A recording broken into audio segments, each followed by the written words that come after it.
ఏం కేసు అయ్యా ఇది 1.5 years నుంచి టెన్షన్ పెడుతూనే ఉంది.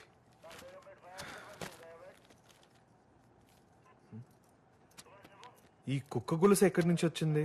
సార్ ఆ రోజు స్పాట్ లో మనకి కొన్ని గుర్తు తెలియని రక్తం మార్కలు కనిపించాయి కదా, వాటిని ఫోరెన్సిక్ ల్యాబ్ లో చెక్ చేయిస్తే అది యానిమల్ బ్లడ్ అని తెలిసింది.